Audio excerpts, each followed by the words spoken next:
My big, strong Marine police officer husband, and watching him carry his son's casket out to the graveyard, and all the emotions. It was a lot, and the negative talk started. It was, what kind of a grandmother would you be anyway? You can't get up and down off the floor. You can either keep spiraling and doing negative things, or you can make it a priority to make yourself better and healthier for your future. You could grieve, but we need to move forward. So many diseases would be gone if we were all just eating the right foods. The main thing that led me to carnivore. Hello and welcome, Carrie here from Healing Humanity, the power of a proper human diet. And today I'm thankful, grateful, blessed to welcome Amy to the channel. Welcome, Amy. How are you doing? I'm doing great. Thanks for having me, Carrie. Awesome. Thank you for coming on. I'm really interested in hearing your story. Maybe if we could start out, could you take us back and sort of tell me about, I guess, what led you to carnivore diet? What are some of the health issues that you had that led you here? Yeah, the main thing that led me to carnivore, I've done keto in the past, but this time was in March of last year. My son and daughter-in-law were expecting their rainbow baby. They had lost had a miscarriage the previous year, and this was going to be our rainbow grandbaby. And so we were all, anticipating a wonderful phone call. And when the phone rang, it wasn't the news that we were hoping for. Silas had passed away during his birth, and they tried to revive him, but they were unable to. So in the days following losing him, I started to spiral. I was already overweight. I was in the obese category for my height, and I started eating comfort foods and drinking a lot of wine in the evenings to just kind of soothe myself. Binging movies, crawling into bed and pulling the covers over my head just to try to come to terms with, both of my grandbabies are in heaven. So 2 weeks after he was born and died, we had a funeral for him. And, it's, your heart breaks for not being a grandparent to children on this earth, but it also breaks because your child is hurting. My big, strong Marine police officer husband, and watching him carry his son's casket out to the graveyard, and all the emotions. It was a lot. And my daughter-in-law she didn't hire, one of her friends offered to take pictures during the service and at the graveyard and at the reception. And there were tons of people there. I mean, our church community and our homeschool community, everybody just like rallied and came to give them support. But after that, I saw a picture of myself, and the negative talk started. It was, what kind of a grandmother would you be anyway? You can't get up and down off the floor. You don't have the energy to run after toddlers or carry around babies for hours. All that negative talk. And my mom was up from South Carolina for the funeral and wanted me to take her over to her sister's house north of Baltimore. And so I took her over, and on the way back, it's like an hour and a half from my house. on the way back, I just started into that self negative talk again, that, and then I started praying and I said, you can either keep spiraling and doing negative things, or you can make it a priority to make yourself better and healthier for your future grandchildren in Silas's honor.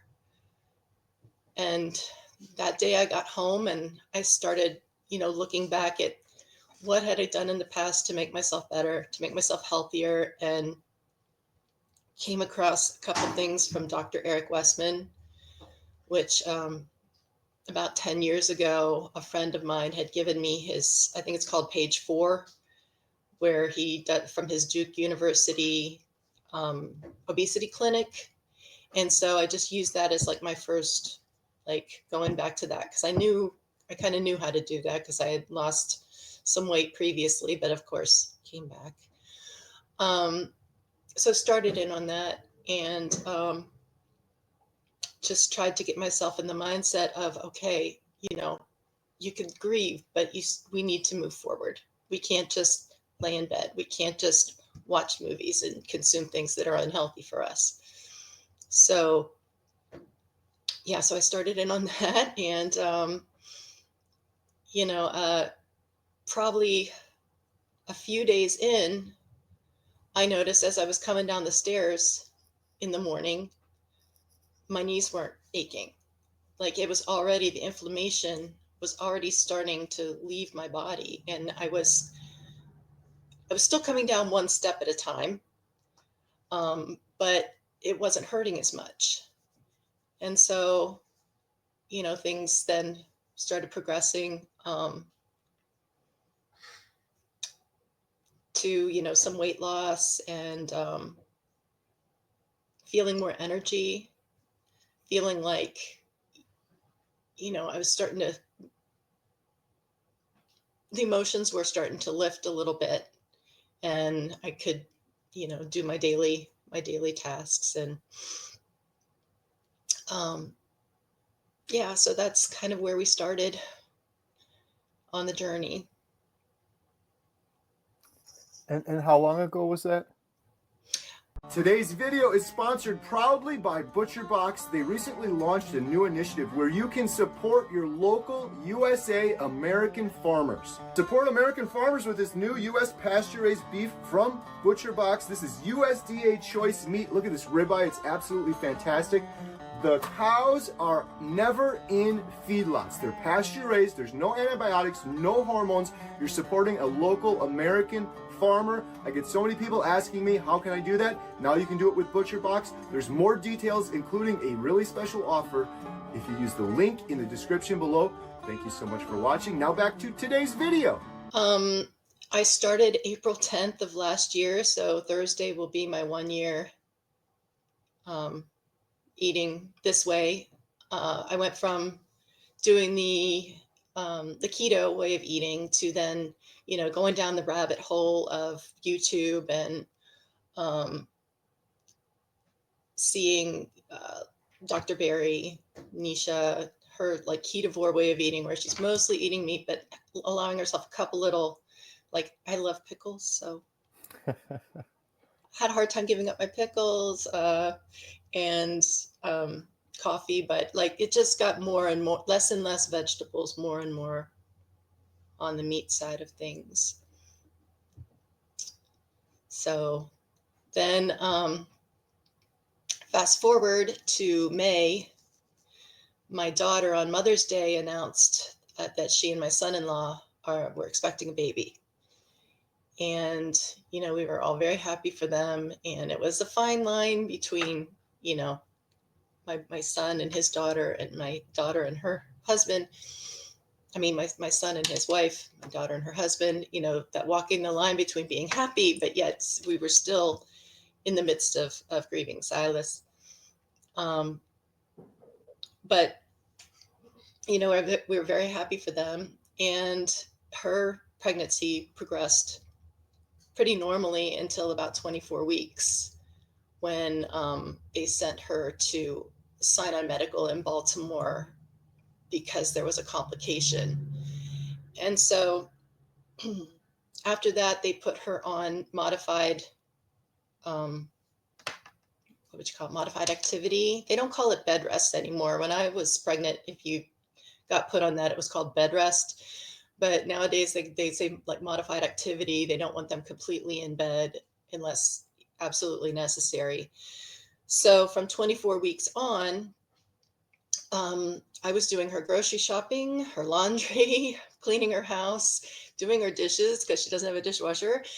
And if I was still in that grief and low energy, and if I hadn't been doing this way of eating and having this amount of energy, there's no way I would have been able to keep up with taking her to her doctor appointments twice a week and helping her out with her household and still doing the stuff that my household needed.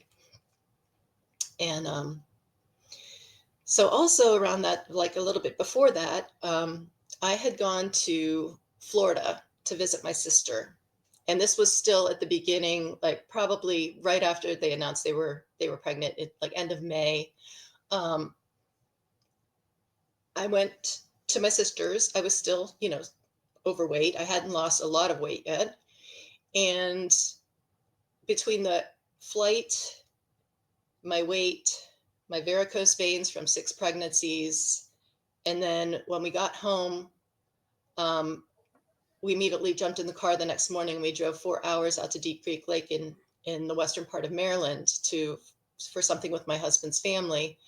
And I got a DVT, which is a deep vein thrombosis in my leg. And I didn't know what it was. I'd never had one before. So it was hot to the touch. It was painful. It was swollen on the side of my knee. And my sister-in-law said, you need to go see a vein doctor, like right away. So she gave me the number for her mother-in-law's. I called them. They said, yeah, we can get you in. And I went and they said, yeah, we need to put you on blood thinners right now. So long story short, I had to have 5 vein procedures to do venous closure on 2 legs. And then I had to have phlebectomies. So I was doing that. And then also during that time is when my daughter had to start doing her twice a week doctor's appointments. So I was doing that as well. Get to one of my last vein procedures, and the receptionist said, your insurance is really crappy. And I see you have a huge deductible. You were going to meet it this year. So if there's anything you've been putting off, anything at all, you might want to make appointments. I was like, okay, well, haven't seen the dermatologist in 20 years. Probably ought to do that.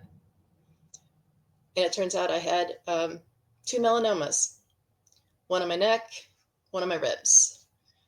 So I had to have those excised, and I've got a 4-inch scar on my neck and a 4-inch scar on my ribs. Then I then go for a colonoscopy. I had 7 polyps removed. So not only did the year kind of beat me up emotionally, I took a beating physically. And if I hadn't been eating properly, I don't think my healing would have been nearly as quick and easy as it was. And I don't think I could have coped with all of my medical stuff and all of my daughter's medical stuff, coming together at the same time.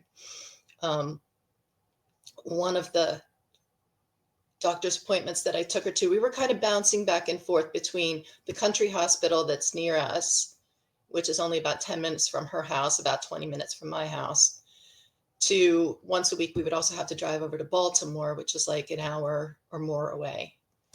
And so one of the appointments when we were at the country hospital, they said, we want to send you for a non-stress test over at the hospital, over at the birthing center.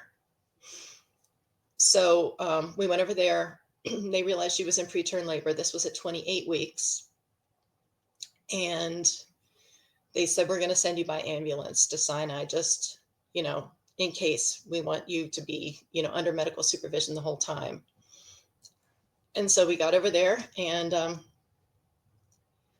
they got her labor stopped. She was in there over the weekend. So we went back to the whole regime of, twice a week and me helping her out. Finally, at 39 weeks, she made it all the way to 39 weeks. She texted me and said, "My water broke. I can't get a hold of Dan. Can you please come to the hospital? My neighbor's driving me right now."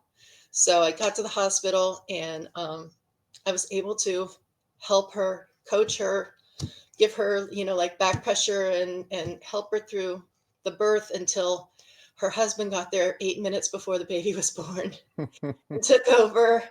And so at that point, the plan was for them to always just be the two of them, in the hospital room. But at that point, it was transition, and I just like kind of snuggled into the corner in the sofa, and I actually got to see my granddaughter Rose be born, and Wow. it was amazing. And I was there to take pictures. And after the fact, she was like, "Mom, I'm glad you were there, because Dan and I wouldn't have been taking pictures or anything, but I got to take pictures of when the nurses were measuring her, and pictures of them together as a family." So it was an amazing thing. I'd never seen a birth before, and for it to be my granddaughter, it was amazing.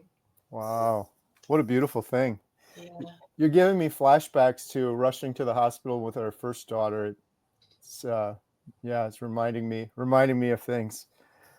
Yeah, she was thinking, it's my first baby. It's gonna take a while, and it went fast. I mean, she was at the hospital probably less than an hour. I had a similar thing with my first daughter where my wife was in the morning, she was saying, "I feel like it's happening. I feel like something's gonna happen." And it was right at like 39 weeks or something. It was right there. And for some reason I went to work. I'm like, "Oh, it's probably another false alarm or whatever." Exactly happened with them. Yeah. And then I ended up rushing back, and then we ended up driving like maniacs, and thankfully we got there and it was all okay. But wow, what an Yeah. incredible journey you've been on. What sort of made you transition more from keto to ketovore to more sort of meat-based with the pickles? I love that you say that too, because my whole family's doing carnivore plus pickles, except for I never did the pickles myself, but my girls and Jen, they love the pickles. Yeah, and I really like the ones that are really crunchy and crispy, because that's one thing that I was missing at the beginning of carnivore. Was I love like crispy, crunchy things. And then I finally found one of my favorite things right now is I will take chicken skin and put it in the air fryer and make it into like these crispy little, almost like a potato chippy kind of texture to them. Yeah. But the thing that made me transition more was just like YouTube, seeing people like Kelly Hogan and Dr. Barry. And I also felt like um, the less vegetables I ate, the less food noise I had, like the less cravings I had, the more meat based I stay. If that's, it's just one of those things that I would hear people saying reduce food noise, and as you go on, after a few weeks, maybe a few months, it was like, oh, I'm not hungry. I'm not thinking about food. I'm not planning food all day long. So I really like that about this way of eating. Yeah. Yeah, something you don't really think about getting into it, but definitely an added benefit. It's food freedom for sure. You mentioned being down in the dumps and depressed and watching movies and things like that. And man, what an important why you had with with Silas. Do you feel like were you starting this more sort of like I want to lose some weight and feel healthier, but then the mental health improvements came as sort of an added bonus, or were you going into it knowing like, hey, if I change my diet, maybe my mood and my sort of depression will lift? I didn't anticipate the depression as much as I felt like more going into it that I was going to try to distract myself from the depression and throw myself into this for physical health so that I could physically be better, you know, grandma someday. And yeah, but the side effect was a more positive, you know, getting up in the morning and having a more positive outlook. And yeah, and having so much more energy. It used to be like getting out of bed, I'd be like, oh, I gotta walk down the stairs. You know, now it's like I can actually walk down the stairs 1 foot, like 1 foot per stair instead of take a step and then bring your other foot down, take a step and bring your other foot down. That's how I had to come down the stairs in the morning um, before I lost the weight. Do you remember anything? I always ask people this because there's this weird, I've interviewed a lot of people doing this. There's something usually around like 3 weeks where they notice some sort of mood improvement. Not like your depression's completely gone, but did you have any weird things going on that you could remember around 3 weeks? Um, I don't really remember week per week. There was just so much going on um, back then. I do remember the knees thing, like right within the first week Hmm. that the pain in the knees was going away. And I knew it couldn't have been because of the weight because I mean, I'd only lost like 2 pounds or something, you know. It wasn't that the weight was off. It was the inflammation. And then once I started watching YouTube videos and learning about inflammation and all the things that it can affect, I was like, oh, that's why. Okay, I see that. And then I started, you know, finding out um, from like watching Kelly Hogan and some others how it isn't only for weight loss. It isn't. It's for so many more things. And so my husband has been struggling with chronic sinusitis for like 20 years. He even had the like roto-rooter surgery that they give people to try to, you know, clear that out. And that lasted, you know, for about 7 weeks. And then it all like clogged up again. And so one night we were having a date night and I said, let me show you this documentary. It's called Fat, a documentary about how we've been lied to about grains and inflammation and, you know, all that stuff. And so he watched it and he said, okay. I was like, okay, what? He said, okay, I'll try it. I'll try it. If you really think it might help, I'll try it. He said, but we just came from the grocery store and I just bought blueberries and I'm going to make a blueberry pie because he loves blueberry pie, number one. And number two, we were both raised in very frugal families where you know, he's not going to throw out the blueberries he just bought. Right. He said, once my blueberry pie is gone, that'll take a couple days. And he said, then I'll start. And so he started. And he also got on my Renfo scale, which is like a body composition scale. And he had been complaining about his tummy. Now, my husband has never been overweight. He's been thin his entire life. Um, but he was complaining because he was like, I've got like all this like around my middle that never used to be there. And so when I try to like do a sit up or something, he's like, it just doesn't feel right. He got on there and he was like, okay, my visceral fat is at a 10, which, you know, I don't know what that is, but the thing that has happened over the 3 or 4 months he's been doing this is he's cut that in half. Hmm. It's like he's lost 20 pounds. He's cut that in half. His sinuses have improved. His snoring has improved. And that's another thing that I noticed in myself was that my sleep improved. You know, being postmenopausal, 58 years old, I wasn't sleeping through the night. I was waking up 2 and 3 times. A lot of times I would wake up and have insomnia where I couldn't get back to sleep because everything's churning, you know, in my brain and just couldn't get back to sleep. And now I sleep through. Most nights I sleep through. So we're both, and because of the improved sleep, um, he has more energy. He does a very physically demanding job. He's a plumber. So he has to dig, you know, ditches and lift water heaters and do all that sort of thing. And my daughter-in-law at church, like last month, said, I've noticed that Mr. Troy is actually like, he's sitting up straighter. His posture is actually improving. And she said, and he's feistier than he was before. I was like, yeah, he is. He's got more energy to be feistier.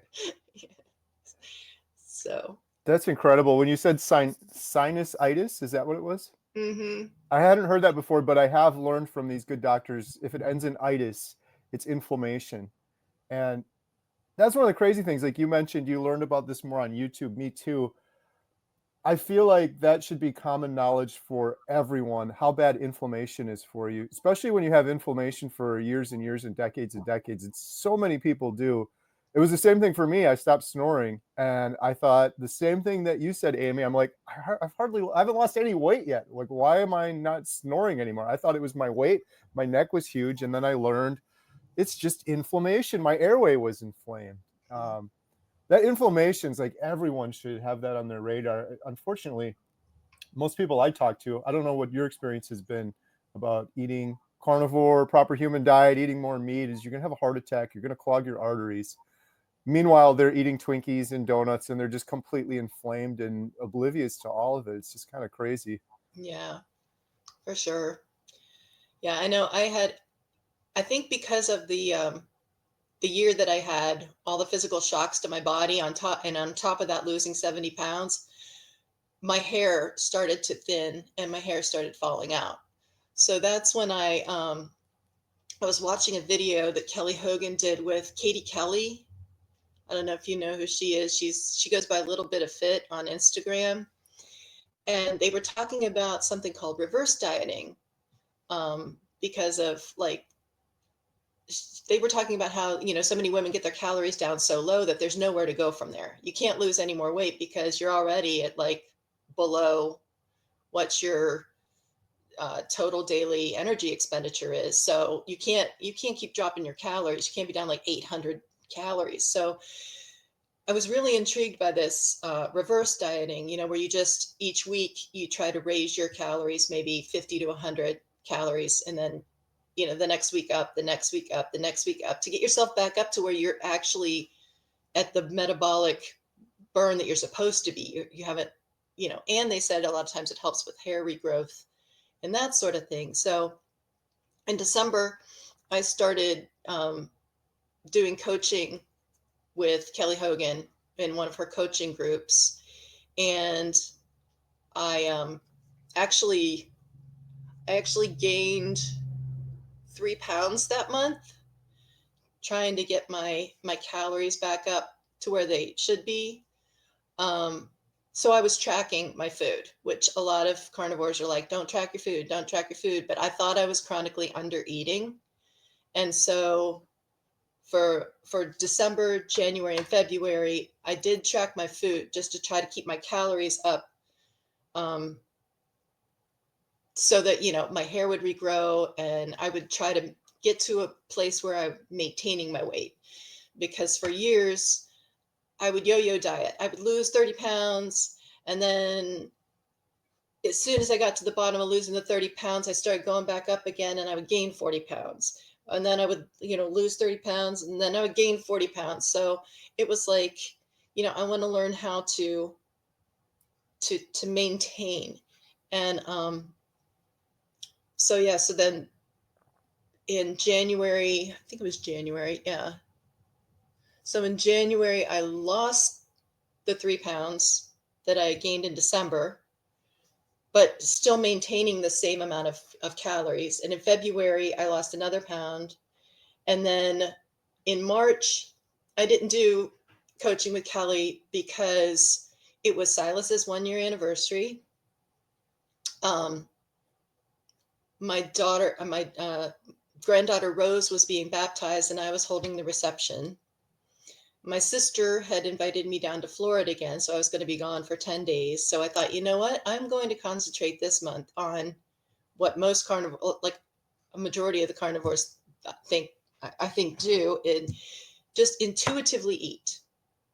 Just, you know, eat until I'm satiated, like Dr. Berry says, until you're comfortably full, and then, you know, put it away until I actually feel hungry again. And I even tried with Kelly, I tried like Dr. Boz's sardine challenge just to see like where is it? Where do I feel when I'm hungry? You know, I did some experiments like that on myself, which were very enlightening. And then in March, like I said, just intuitive eating, not tracking anything, just getting some steps in. I didn't really exercise that much, and ended up losing another pound, even though I wasn't doing the tracking and everything. It was just, so this month I'm still like trying to intuitively stay on that journey. And I'm only weighing myself like once a month because of past, when I was in college, I was in musical theater, I was a dancer. And so we would get in the cycle of getting ready for a show, you drop your weight. After the show, you eat again. So I think that's what put me on that trajectory for most of my life, to yo-yo up and down and be afraid of the scale. And if the scale says something bad, then I've blown it for the day. So I might as well just go off the rails, you know, that kind of thing. And I don't I don't get that with this, you know, with this way of eating. Right. Shout out Kelly Hogan too, by the way. She's incredible. I try to think of, I've been fortunate to, I haven't met her yet in person. She was on our 24-hour live stream, but when I think about all of the individuals that have been doing carnivore for a very long time, she's up there, right? She's been doing it for longer than most. And Yes. if you look at her and just pay attention, she's got just incredible energy. Like, I'm like, so what I want to be when I say this, and then it sounds kind of rude. I want to be like that when I grow up. I don't think she's very much older than me, but that's what I want to be like. Dr. Kiltz is another one. He's been carnivore for, I think, 16 years now. Uh, Yeah. we filmed Maggie for the documentary. She's been eating carnivore 65 years. Wow. Every person I know that's been doing it long term like that, I'm like, I want to be like that. There's my long term why. But um, it's really interesting. So much of the stuff you're saying, I'm experiencing some of this too, in terms of, I did a video a while ago, like the different stages of carnivore, and I kind of made them up a little bit. I don't know. I'm like, you get to the stage where you lose most of your weight, and then like you're kind of, you got to figure out how to maintain, or how to not do what I've done in the past, just like you, and yo-yo and end up gaining it all back. So it's an interesting thing. Like, I noticed when I got to sort of my goal weight, I started getting really, really hungry. I think it was because I just didn't have a lot of body fat left on my body to burn for fuel, so I had to take in more. But uh, I've been fortunate in just sort of the intuitive eating, like you mentioned, like Dr. Berry, eat till you're comfortably full. It seemed to work well for me. It's so tricky though. It's really tricky because I know a lot of people run into the same thing as you. And then the question is, do we need to lose more weight or gain more weight? Or maybe if I lose a pound less last month, it was supposed to be like that. Maybe my body's just kind of finding that equilibrium. Mhm. But after years of yo-yoing like you did, it's a tough thing to kind of figure out. But Yeah. And I know with my husband, we had to get him to stop losing weight because with his metabolism and his demanding job, um, he said, I'm starting to get worried that I might have to go back to carbs just because I'm losing, like I'm not stopping losing. So I did talk with one of Kelly's like co coaches, um, and she said, his body's burning fat now. He needs more fat. And she said, so, like Kelly has this carnivore ice cream. If you've had, like you just whip cream with egg yolks and put it in the freezer, and so he's been having he's been having his carnivore ice cream almost every single night, and he said he's gained about 2 pounds back, which he could use. He could use 2 pounds back. All his pants were falling off. nice. So, Amy, has your perspective or your husband's perspective sort of the world or humanity in general changed? And when you look around, you see a lot of people that are sick, for example. Oh yeah, for sure. It's it's sad because you want to run up to him and say, you don't have to, you don't have to feel like this. You don't have to feel the aches and the pains and the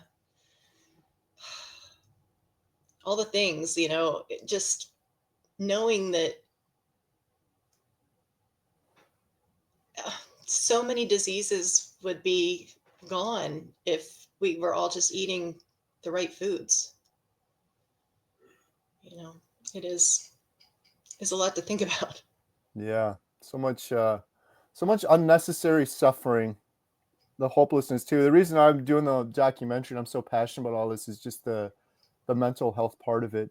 Seems like we have more people now with mental health issues than I think ever before in history.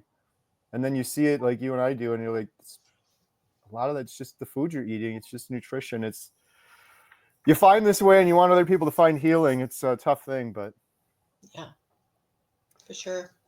have you incorporated anything else? Quick interruption. Did you know we have an incredible membership site for you called healinghumanity.life?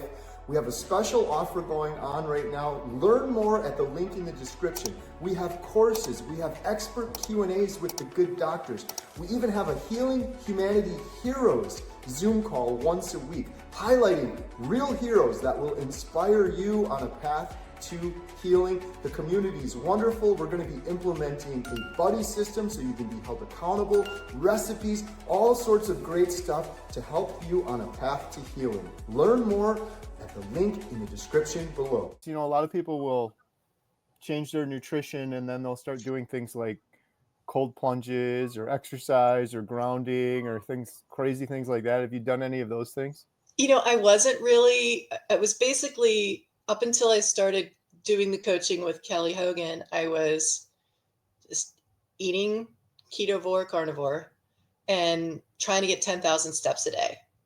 That was basically, well, and going to doctor's appointments and getting my cancer cut out and, all those different things that I was doing at the time. I really didn't have time to implement more things. And then when Rose arrived at the end of November and I started coaching with Kelly in December, I was like, oh, okay, now we can try some other things. Like one of my habits for this month, Kelly does a thing called Habit Tracker, is getting morning sun on my face and sleeping dark. So I have a dark mask for sleeping at night, to no light, and then first thing in the morning, trying to get outside to get sun on my face and get those circadian rhythms in order. What else? Oh, like I said, I tried the sardine fasting. That was interesting. I was good for about 2 days. It was supposed to be a 3-day challenge, and I did make it the 3 days, but that third day was just, I don't think I'll ever do a 3-day sardine challenge again. I might do a one, um, I had actually talked about this Lent, maybe doing sardine fasts on Fridays, but then I was pork panko crusting fish and air frying it for my husband, and it was just too tempting. What else? I have been starting to incorporate a little more resistance training, like doing trying to build some muscle because, like I said, being postmenopausal, 58 years old, having had 6 kids, I feel like I need to build muscle because there's such a reduction in muscle in women my age. So, doing some squats several times a week, doing some push-up. I can't do push-ups yet, but I can on the stairs. If I use like the fourth stair and my feet are on the floor in the front hall, I could do push-ups on the stairs. Um, so things like that. I also have been trying to get several uninterrupted walks during the week. Like I can get my 10,000 steps by just, you know, running up and down the stairs a couple times and then, like walking around the house and cleaning over here and then walking over there and then going outside and weeding and that kind of stuff. I can get in 10,000 steps, but I also think the having a couple times a week where I'm consistently getting my heart rate up for 20 or 30 minutes is a help. We have, Amy, a lot of new people that watch my channel, and some of them are considering carnivore, but they can't wrap their brain around it. They just think it's crazy. Do you have any sort of advice you would give someone if they're maybe hopeless or suffering and they're thinking about it, but they just can't quite wrap their brain around it? I would say make it really simple in the beginning and think of things that you like that are carnivore. Like I love bacon cheeseburgers with pickle and some mayonnaise. I do eat mayonnaise and mustard. Um, so I could eat a bacon cheeseburger or just a cheeseburger every single day. My husband loves eggs. Every morning he has eggs and whatever meat we have. If we have sausage defrosted or bacon, he'll have that. I'm not as big on eggs. I will eat them for a while and then I'll like get an aversion to them. But like just making it simple, um, and getting those few tried and true recipes that you're going to like. And if you have someone doing it with you, like my husband, he gives me feedback. He was like, I love those chicken tenders that you breaded with the Parmesan and pork panko and then air fried. He said those were delicious. And it's something he could take in his lunch, which there's so like some carnivore foods are not lunchbox worthy. Um, but that would be, my advice would be I try to make a bit of a plan at the beginning of the week as far as what we're going to have for at least for dinner each night. And sometimes I eat once a day. Sometimes, no, not usually once a day. I usually eat 2 times a day or 3 times a day. It depends on my hunger. Um, but yeah, and just watch some of the information that's out there. I can't wait until your Healing Humanity comes out because then I can point people like this is what you need to watch. This is where you need to go. I'm already pointing people towards your channel, and I have a couple friends right now that are one's interested in carnivore. One I've already like gone up to her house and given her information. Let her borrow Maria Emmerich's carnivore book, not only for the recipes, but Maria does such a good job at the beginning of her books laying out the science behind carnivore. And this particular friend is a nurse. And I knew she would be interested in the science. Like, why does this work? Why should we be eating this way? And so Maria Emmerich does a great job of, really laying out the science of all of that. Yeah, bacon cheeseburger with egg on it is my favorite too. It's definitely a go-to here, and never gets old. 2 years on carnivore never gets old. For sure.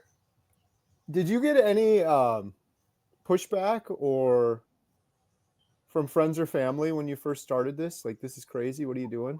When I first started doing it, I didn't really tell anybody except my husband I was doing it. Um, I just said I'm going to, work on my health, work on what I'm eating, and but then as I started losing weight and it was becoming apparent, like I'm very tall. I'm 5'8", so not very tall, but for a woman, 5'8" is pretty tall, and it takes a good 30 to 35 pounds before people even realize I've lost weight. Especially at the weight I was at. So once it started becoming apparent, then people started asking, "Oh, what are you doing?" And so I would usually say, "I'm I'm kind of doing a Mediterranean diet, kind of. Yeah, that's what I'm doing. Sort of.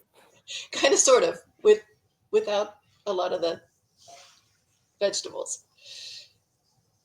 Yeah, but then as it, then when my husband started doing it and it was helping him so much, other people started asking about it. Um, And then my son and my daughter-in-law, who lost Silas, um, they had even come and talked to us about it because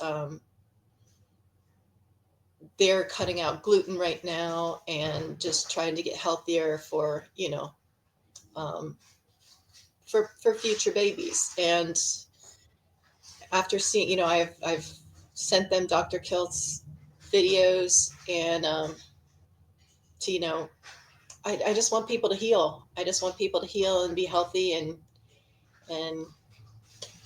you know get themselves healthy.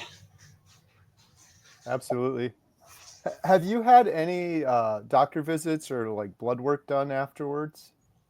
I have not, and I wouldn't have anything to compare it to because, like I mentioned previously, we have crappy insurance. We have, a really ridiculously high deductible because my husband works for a small business. And so I just didn't go to the doctor. I mean, I hadn't gone to the doctor in probably 10 years before I started this way of eating. So this past year has made up for, all the doctor's visits I've had this year have made up for the 10 to 15 years that I didn't go to the doctor. Um, so no, I haven't had, I had blood work done for, one thing that I didn't mention, and I think it's a result of all the trauma to my body this year, is in December when I was getting ready for church, I had a seizure. I've Hmm. never had a seizure in my life. Haven't had one since, but went to the hospital. And so they did blood work there just because in my mind, I was like, is it because of my electrolytes being unbalanced? That was my main concern was, did this happen because of this way of eating? They checked my electrolytes, my blood work, everything was fine.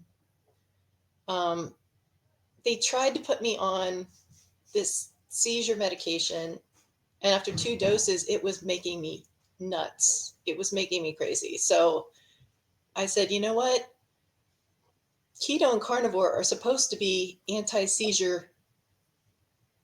Isn't that part of what the keto diet was originally intended to, like, help people with seizures? So I said, I'm going to give it. I wasn't allowed to drive for 3 months after that. Um, in the state of Maryland, you're not allowed to drive for 3 months after you have a seizure. So I said, if I don't have another seizure in 3 months, I'm just sticking with that protocol. And it was within that 3 months that my husband started carnivore, and so he had to take me grocery shopping every time I went grocery shopping. It was usually something I did on my own. And so for the first couple times he took me grocery shopping, he was like, how do you do this? He says, I feel like I have to put blinders on to go through all the aisles because there's like cookies screaming at me from this side, and there's like soda over. He's not really a soda person, but it was the cookies. The cookies were what gets him. He was a cookie monster. And so yeah, that was so I did have some blood work done at the hospital when that happened, and I've been fine since. Everything's been normal, good, no imbalances in my electrolytes or anything. So That's good. It's interesting. I just had a gentleman on my channel, Daniel Martin, who suffered grand mal seizures like his whole life since childhood. And he went keto, carnivore, and found healing, just like you just said. And now he's coaching people. And I think he's worked with, I think, hundreds of people now that have seizures and they don't want to go on that medication, which is, I think he said it only works maybe 60% of the time, or it wasn't a very promising stat, and then all the side effects you have on top of it. But yeah, those are one of the things I learned early on too, is like ketogenic diets. When you first talk about keto to some people, they're like, that's crazy, isn't that scary? It's like, those have been used to treat seizures for a very, very long time. It's like, it's not an unusual thing at all. But yeah, and I could tell you how I felt on that medication, and it was, they gave it to me for the first time in the hospital, and I slept all afternoon. And then when I came home from the hospital, I got up in the morning and I just felt anxious. like I was crawling out of my skin. And then by noon, I just like crashed and burned. And I went to bed for like 4 hours. And then my husband got home from work and I just started crying and I was emotional. And he was like, "This medication is not good for you." Mm, And so I looked on the internet, Dr. MD, and they said they usually start you out at 500 milligrams. She had me on 750 milligrams. And I was like, "I've only taken 3 doses and I feel terrible." So I'm I just went off of it. I know I probably should have consulted, but I know if I would have consulted her, she would have said, "Oh no, I'll stay on it." And right. yeah. Scary stuff. Do you feel, Amy, like you and your husband, are you going to be eating this way for the rest of your life? I think I will. I don't know about my husband. He's good with it now. He just he said sometimes the cookies still call to him, but he's only been on, for like 2.5, 3 months now. So yeah, I don't get the food noise anymore. It's really very freeing Yeah. to just not have to think about food. And as a mom of six, um, having to, be in charge of 3 meals a day, 7 days a week, because we homeschooled, so the kids were home all the time. 3 meals a day, 7 days a week. I was the one who was thinking about the food, preparing the food, dishing out the food. And now that all my kids are adults, it's kind of nice that I don't have to think about food until, oh, I feel hungry. I'm going to go grab a burger patty and throw it, on the grill. Or, um, I'm going to mix up some chicken salad or something like that. Yeah. Lots of freedom there for sure. Well, this has been amazing, Amy. I'm really appreciate you coming out and sharing your story. I think it's going to inspire a lot of people. Is there anything else you want to mention, or do you have any social media or anything where people can follow you? Nope. I have no social media. The only reason well, I have social media, but it's mostly to just check my kids' Instagram to see what their life updates are. Um, but I just really wanted to come on here to just say to anybody who is going through grief and going through depression and going through, you know, any of that, is that sometimes that's the why. Sometimes that's the strong why that will you can turn it around, and you can push yourself to, you don't forget the grief, but you move on from the grief and you move into a healing part of the grief. um we in October, um we went to something with my son and daughter-in-law called Sweet Grace Ministries, where it's for our parents who have miscarried or lost children. And we all gathered and we did a candlelight walk where they each had a little, you know, I don't know what you call it, luminary with their name on it. And they read all the names of all the babies that have come through Sweet Grace. And Sweet Grace was a really healing thing for my son and daughter-in-law. When they were in the hospital, they brought them a basket with tea and, all kinds of like things to help them through their grief. And it just, those little steps you could take to move on with grief. And yeah, and to heal, and it really does not, it did not only physically what I was expecting to be physically healed and healthier, it mentally made me healthier. So there is life after grief. Mm. Thank you so much, Amy, for sharing. I really appreciate it. I think your story is going to inspire a lot of people. Thank you for having me, Carrie. Absolutely. Have a good day.